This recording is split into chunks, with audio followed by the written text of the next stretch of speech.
Hello everyone and welcome back to the channel. And now in today's video we are going to be doing another one of those historical deep dives into the game Marvel Contest of Champions by going through the last 10 plus years of content and picking out the 10 hardest pieces of content that have ever been released by Kabam for Marvel Contest of Champions. Now this is going to be a subjective list, and the thing I want to hammer home is that I will be judging these pieces of content based on how they landed in the game during their time. And that's going to be a really important thing to remember, because obviously something that was created in 2015 is more than likely going to be a breeze today. But we're looking at when they dropped in the game, what was it like, how many items did they cause, how much of a strain on people's rosters, what kind of crazy things were people doing to try to get through this content. And it should be a really good time. So I am not scripted today. I am just going to be talking off the cuff a little bit, and I've made my list here. And without further ado, let's get into it. Now, before we get to the honorable mentions, I do just want to briefly mention, if you're watching this video on the day that it comes out, I am very, very close to 5,000 subscribers, a really big milestone for the channel. So if you are not subscribed, it would mean a lot to me if you could just hit that sub button, hit a like even, and keep this thing moving forward. So thank you so much for everybody that's subbed over the last several years. And with that, let's get to the honorable mentions. Now, there are going to be a lot of honorable mentions, but I'm going to try to not talk about them too much because there's just so much to get into in this video. So let's just go kind of out of order who my honorable mentions are. The first one is The Maze. Now, a lot of people weren't around when The Maze happened, and it was this very strange piece of temporary content that had some of the most difficult defenders that were coming out in like 2017 and 2018, like Killmonger, Korg, the two Thanos bosses, Heimdall. There was sort of like this crazy Aegon as well. I think Archangel was in there. And this was kind of the precursor to like the Alliance War showcases in a way, because you would go down this lane. There were some very difficult nodes, but not massive health pools. And the only reason this is an honorable mention is because it really felt like not mandatory content. The rewards weren't that good. In fact, I was not skilled enough to even tackle it. So I regrettably never did the maze. But I did watch some videos on some people, like one of my favorite old content creators. His name was Idolist. He had this great guide and several videos of it. And somebody that was playing Tier 1 War and had a very developed roster, like the guys in 4 Loki at the time or Idolist, they really just rinsed the content, had a really nice time. It was one of the most enjoyable pieces of content for a lot of people. And because of that, I think it doesn't make the top 10 because it didn't feel mandatory, and for some people it was a little bit of a breeze. But I did need to make it an honorable mention because for me, it was almost too difficult for the effort to even go through it. Now, next up for honorable mentions, just Act 4 in general. The game was still under development and they didn't really have an identity for what the RPG elements of this game was going to be. But when most of Act 4 came out, some of the nodes back then were just like straight up thorns or like slash tires, or caltrops, just this like unavoidable damage and, crazy regen at certain times and just crazy power gain. And, the game was just in sort of its infant stages, even though it had been around for over a year. So there was just kind of a lot of BS in Act 4, and a lot of people had a lot of trouble with it, and it did eventually get nerfed. But I did just have to mention, the game really hadn't found its stride yet, but there was just so much BS in the original Act 4 that it does need an honorable mention.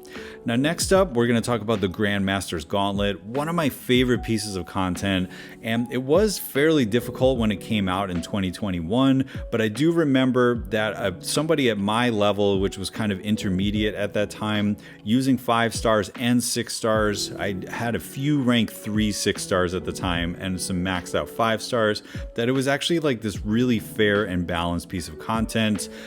Quake was used a lot, of course. A lot of people used Ghost and, some of the most OP champions in the game back then.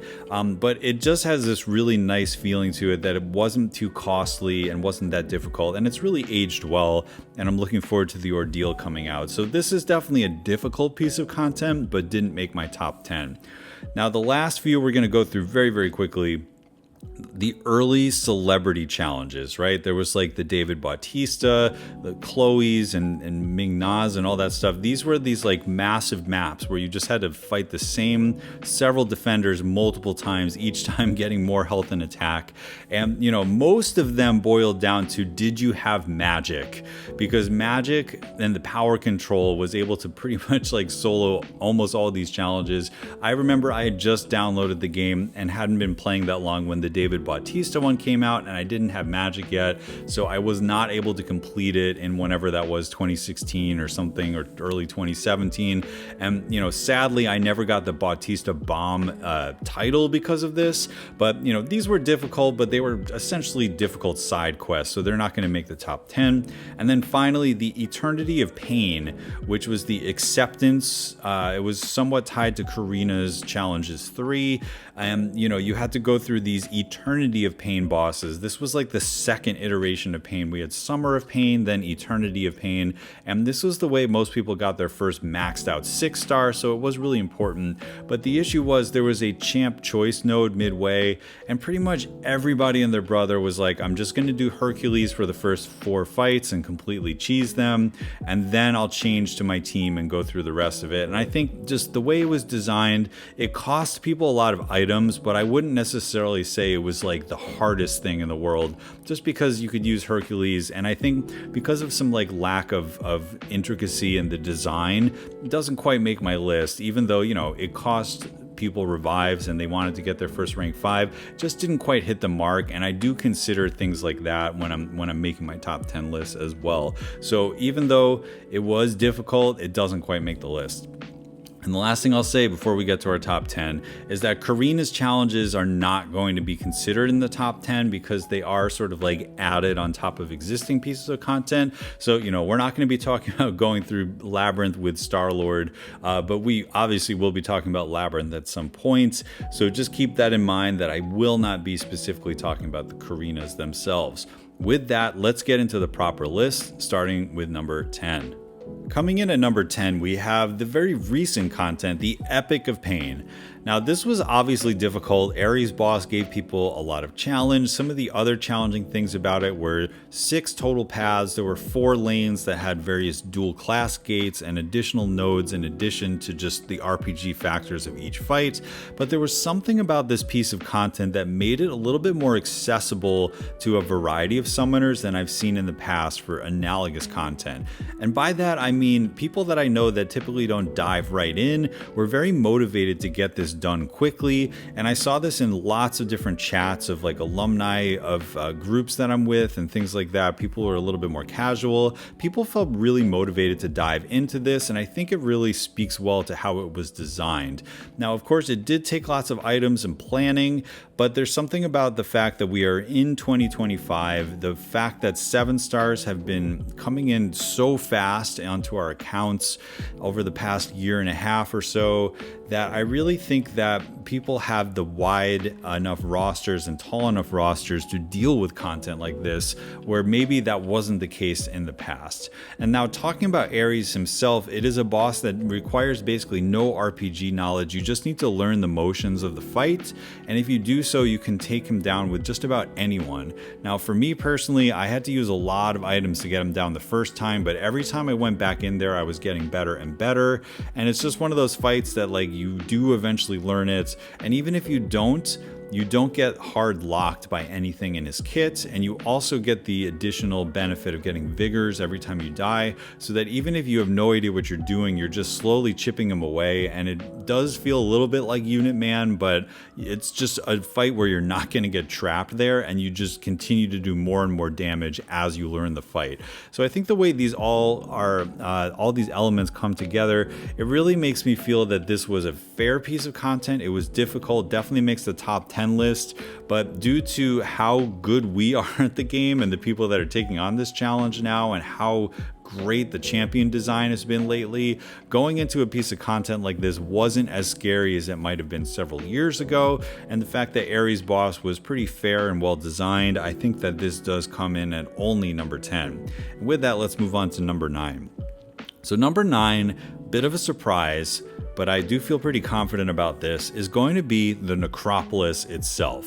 Now, listen, these big Everest with like the millions of health pools, this is obviously the successor to stuff like Abyss of Legends and, Labyrinth of Legends and Realm of Legends and these things. It is a staple design of the way that Kabam has been making content. However, relative to the size champions that we have now, the health pools were actually a little bit smaller than something like Abyss when it came out compared to the power level that we had. So it did become a little bit more about like understanding champions' abilities and countering specific fights than just having like a gazillion health. I mean, obviously there are still like 7 million health pools and things like that, but overall the thing is, on day one people were already going in and figuring out ways to either solo or like revive some of these fights. There were some champions like Kate Bishop and Shuri, and then also people had access to a rank 5 ascended max sig Aegon,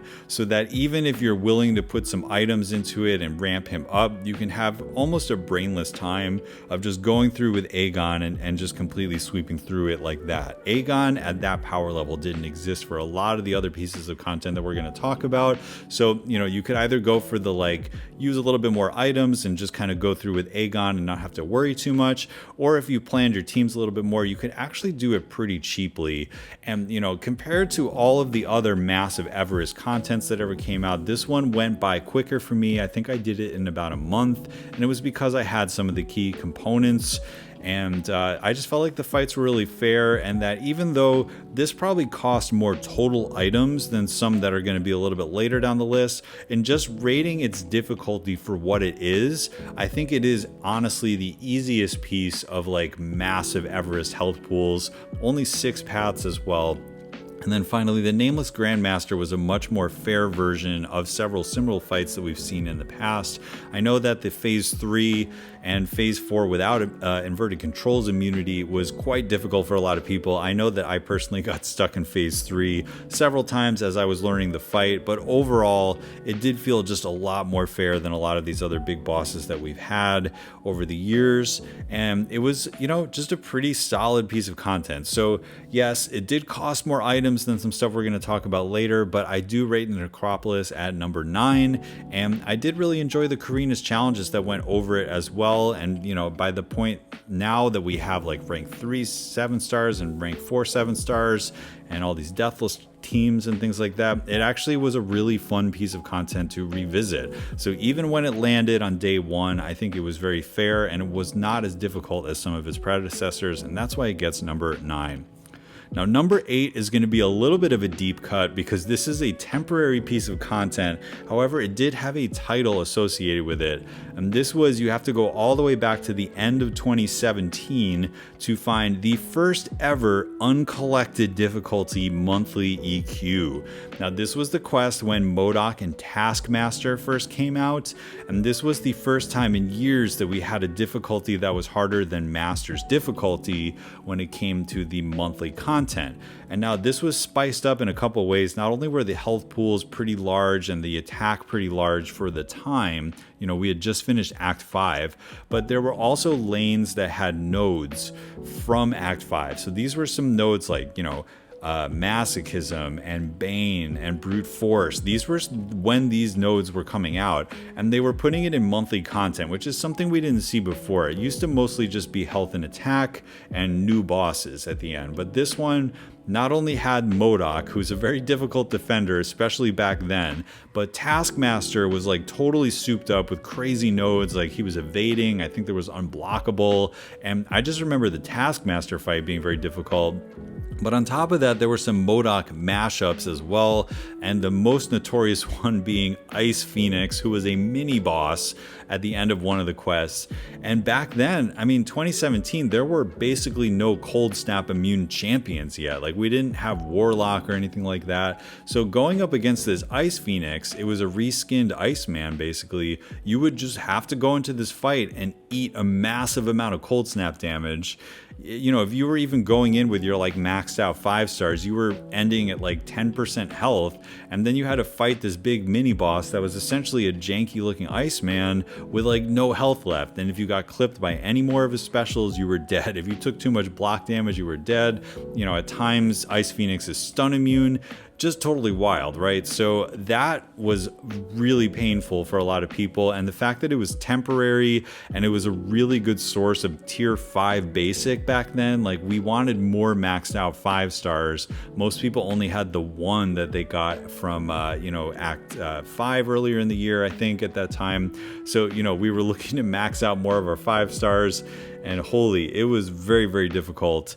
The rewards were really good, and you actually got the unchallenged title if you were able to get through this, which is pretty incredible that there was like a blue colored title that you would get from doing a temporary piece of content. So if anyone was around, if you have any memories of that quest, let me know in the comments. But that Ice Phoenix was giving me fits at the time.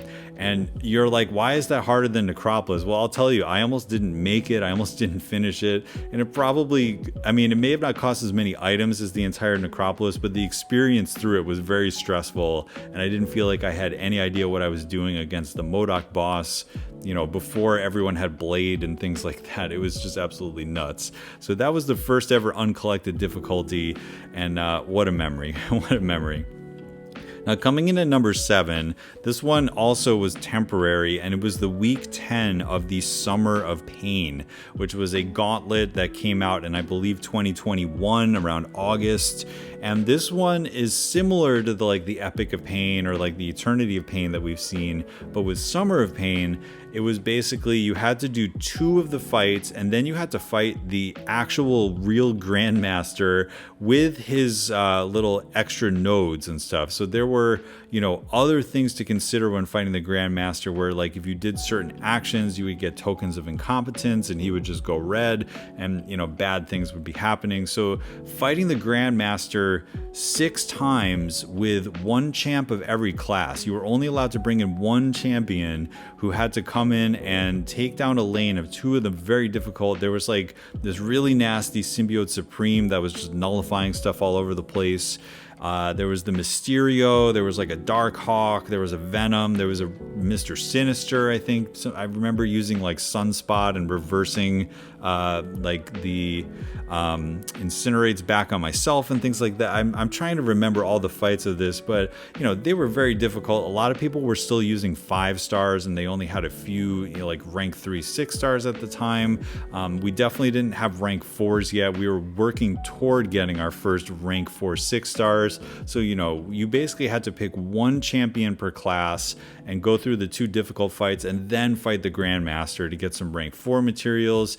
And it was a limited entry thing where like after a while it would just go away forever and you would never have access to these rewards. And these rewards ended up being pretty important for people getting their first rank 4, and then eventually the next year this was part of the puzzle of how people got to the Paragon title. So it felt like Summer of Pain was something that you had to do, and you just knew it was going to cost a lot of items, probably units back then, just due to like the strictures of it. Like compared to Epic of Pain, where you could bring in 3 champions, yes, you only are fighting 2 fights on the way to the Grandmaster, but it was 6 total paths, and you can only bring in 1 champ. And for a lot of people, this 1 champ was a 5-star at the time, and you had to take on the full-blown Grandmaster. It was just a very difficult piece of content, and of all the things that led to getting the first rank 4, in my opinion, this was the hardest one, and it just gave me a lot of anxiety, but did eventually get it down. So that was the Summer of Pain Gauntlet coming in at number 7. Now, number 6, remember, I'm talking about how this landed in the game during its time. I'm going with Act 5.2, which is the first appearance of the original Collector. And now you might remember the Collector, but what you may not remember is that there were some other nodes leading up to him.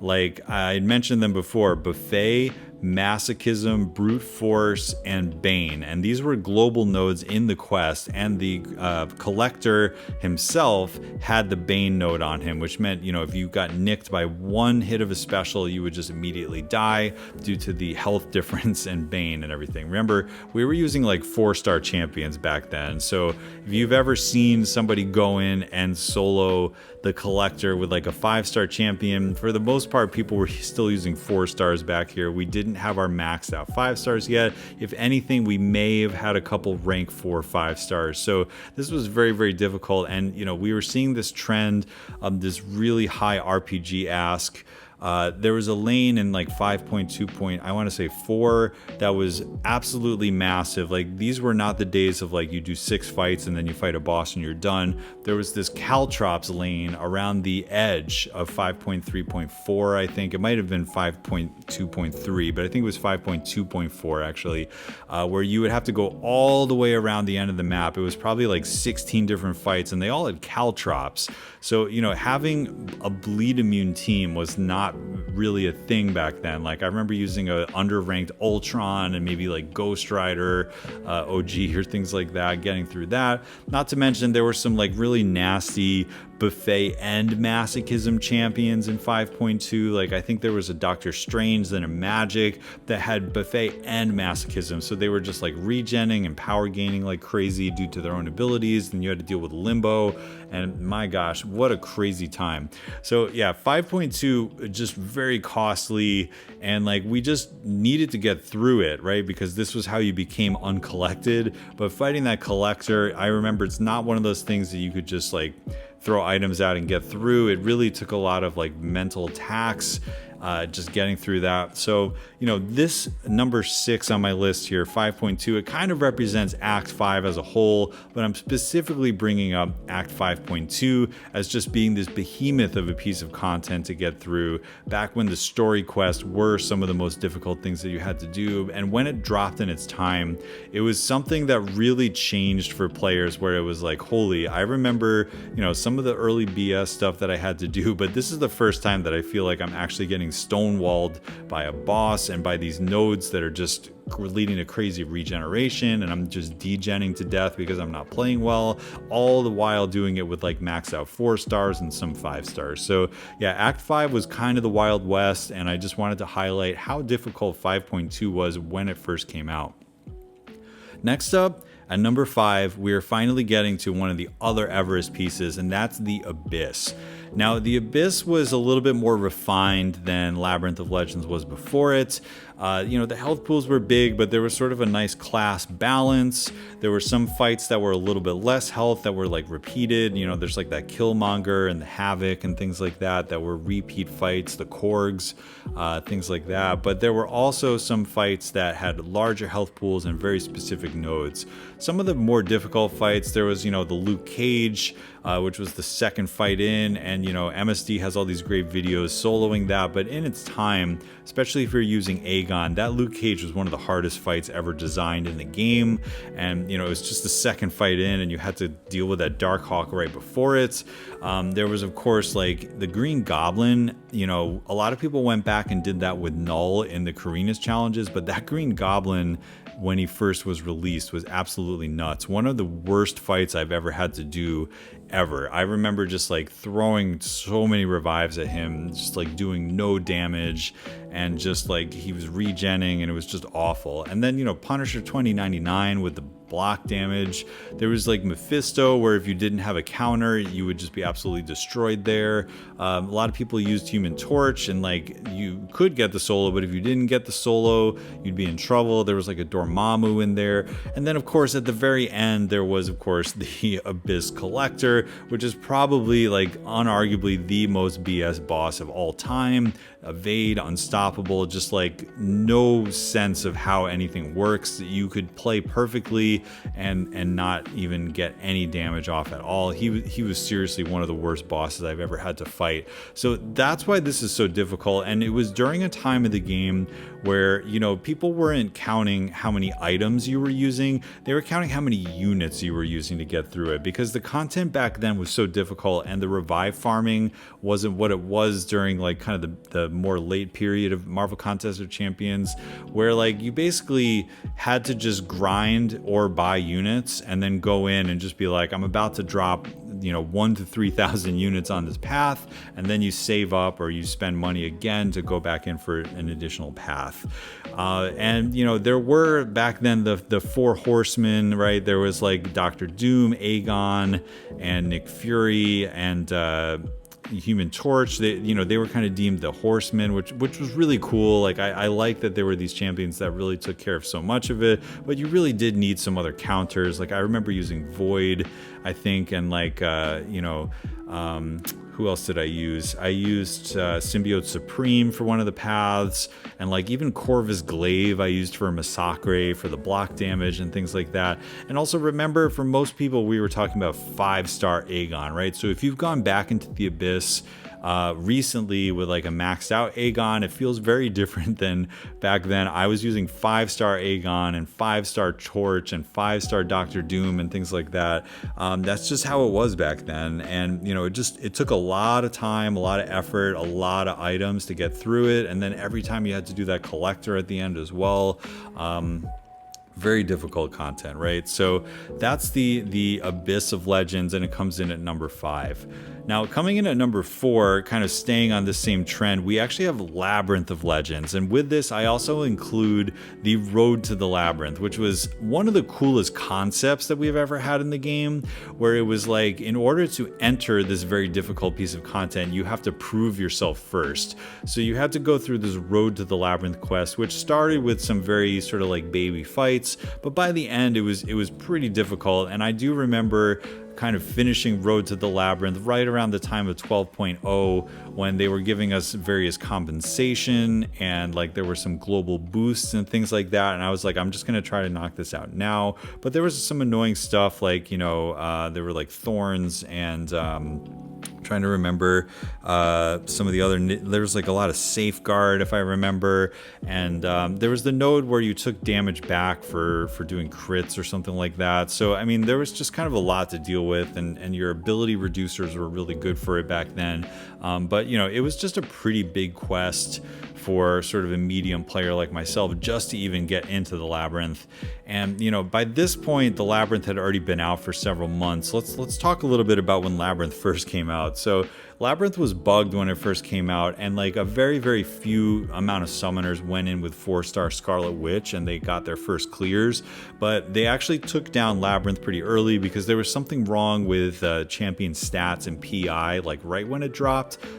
You can look up on YouTube to find some coverage of this event. It was kind of not a scandal, but you know, there was something very wrong with people's champions, and like Scarlet Witch was just going in and rolling through it. And you know, when Kabam realized that Scarlet Witch could just roll through it even as a 4-star, they added the dulled node, D-U-L-L-E-D, which meant that basically you could never crit. Like nobody could ever crit. So just imagine going through Labyrinth with like 4-star Star-Lord without being able to crit, right? That was what a lot of people did when it first came out, because they needed these rewards. This was your chance to get, listen to this, it was tier 2 alpha and tier 4 class catalyst so that you could rank 4 more of your 5-stars. This was super important for the prestige race, for just having like Alliance War defense. This was before seasons and everything, but you know, we're talking like August 2016 when this thing dropped. But that original Labyrinth with dulled,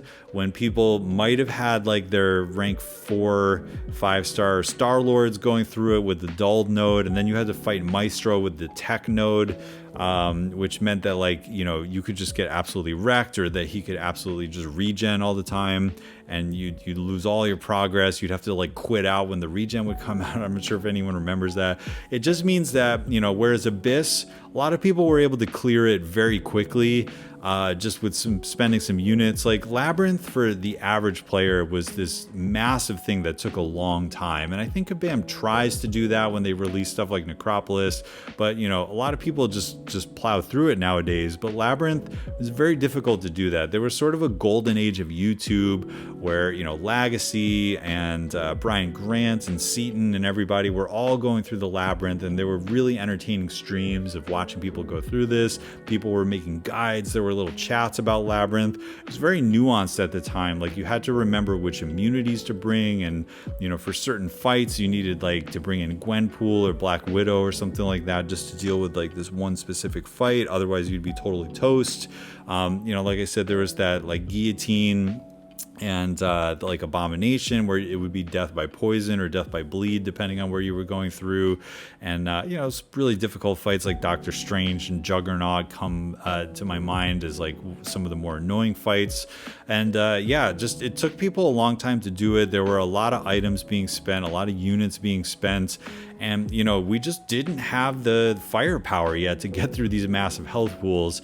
And I think sort of as the icing on the cake, talking about Labyrinth, where that I said I wasn't going to talk about Karina's challenge, but the challenges that went through this were just absolutely brutal for item spending. So even after you finally got through the Labyrinth, whenever that was, a year later or months later or anything like that, you had to maybe do it again with only 4 stars, and it was just kind of insult to injury. So yeah, Labyrinth really has a special place in the history of the game. It honestly could have gone even higher than this, but I am very interested in talking about kind of the last 3 as we get into the top 3. But yeah, Labyrinth has stood the test of time as one of the hardest things ever released. Definitely could have gone higher, but for me personally, I'm rating it at number 4. All right, now coming in at number 3, we are going to go with 6.2. And now this was sort of the hardest act content that was ever released. And I would kind of go to my grave saying that. I think it does still track.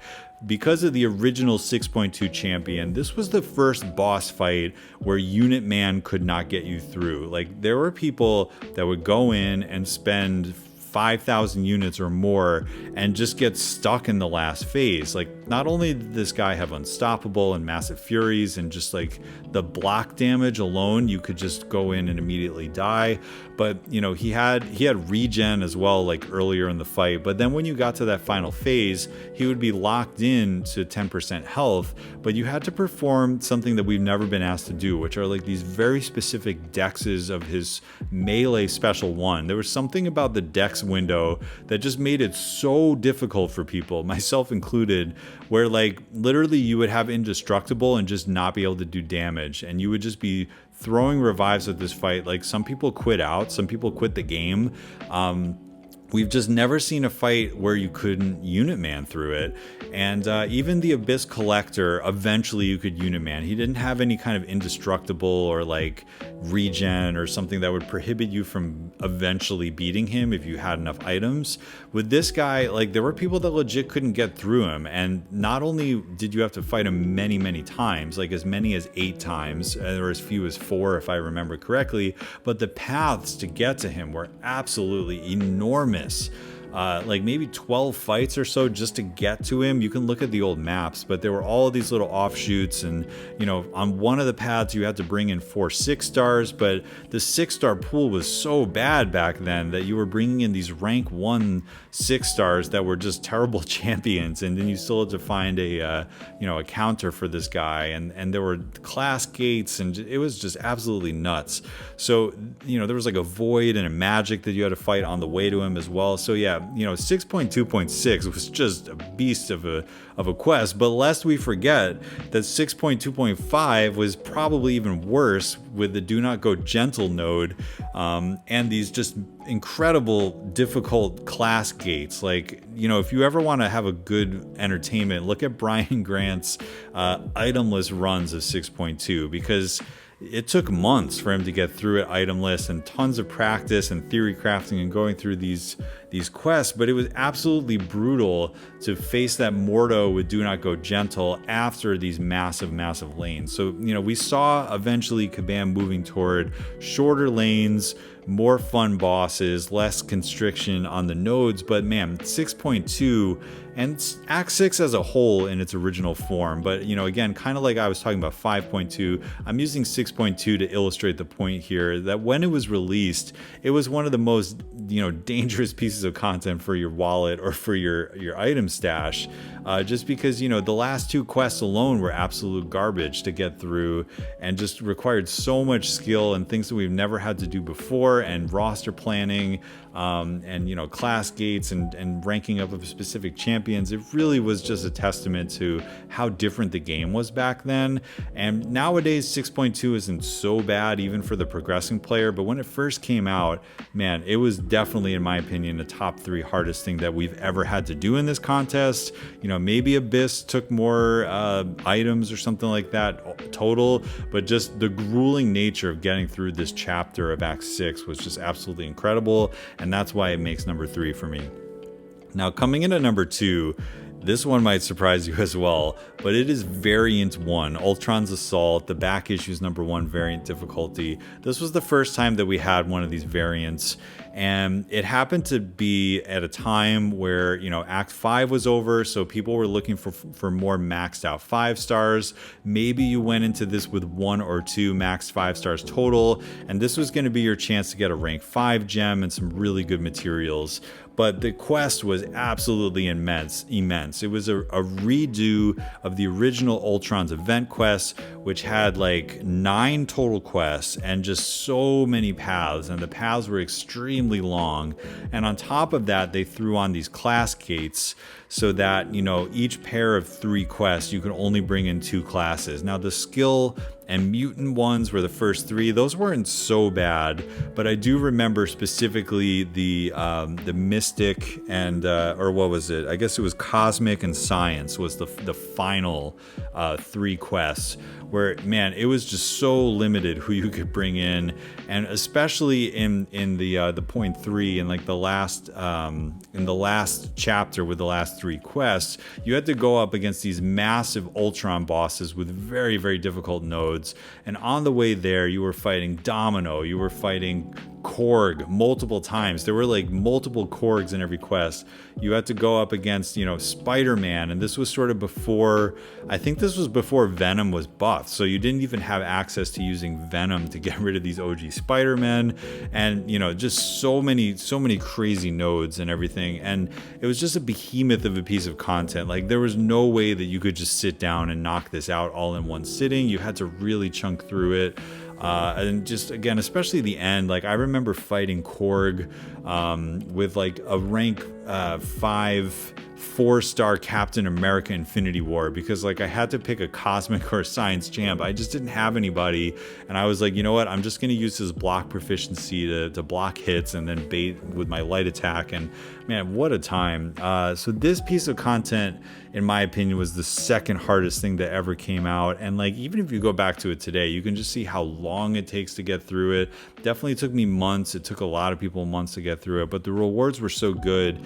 And, you know, I'm using this one to kind of represent all the variants, because they did progressively get a little bit easier over time, because, you know, they were kind of scaled similarly, but the quests were shorter, and then our rosters were getting more and more powerful. But, you know, don't forget, go through this with only champs that were released in like 2017 or like 2018 and before, and, you know, as 4 stars with those class gates, and have enough health to go up against those Ultron bosses at the end that had like Extinction Protocol and the crazy thing with the buffs, where if you parry, you know, you get the massive power gain. There was just so much ridiculous stuff going on here. And yeah, just one of the hardest things that ever came out, for sure. And like, you know, a lot of people may have erased this from their memory, but I remember when it came out, I even said, this is harder than Labyrinth, because Labyrinth is a slog. You got to get through these massive health pools. You're probably going to die if you don't play perfectly. There's some alternate play style type things, but this was like the first quest where like the RPG asks and the class gates and things like that were just absolutely insane. It was kind of a precursor to Act 6 and some of the crazy stuff that we would see there. But in my opinion, this was even worse than Act 6.2, just because, you know, you did have a little bit of potential to get stuck or just completely run out of items if you were doing too many paths at once. Not to mention, to explore it, you had to pay very close attention to the maps and make sure every little tiny dotted diagonal line was taken. Sometimes you basically have to do the entire lane 2 times, but just make sure that you offshoot on this one tiny little path. So I know some people went in and had to redo paths because they missed little dotted lines, etc. So yeah, what a time. Variant 1 is my second hardest thing ever released. And then finally, coming in at number 1 is none other than Realm of Legends, baby. Nowadays, you know, we love beating up on that Winter Soldier, but let me tell you a story about how this thing was released, right? It was basically in game when you first downloaded it in 2014, in December 2014, and it went standing as unbeaten for basically 6 months. That has never, ever happened in the history of the contest. And now, given the game was just getting cracking at that time, this was the true Everest content of its day, because, you know, even nowadays, Variant 1, Act 6.2, Labyrinth of Legends, people beat those on the first day. And, you know, within a couple days, people had 100% them. But Realm of Legends stood as this tower for people to get over for months, and people would go in and they would try to take a little bit of health off Winter Soldier and immediately die with their 2-star and 3-star champions, and it just seemed like this impossible feat to get through, not to mention the Wolverine.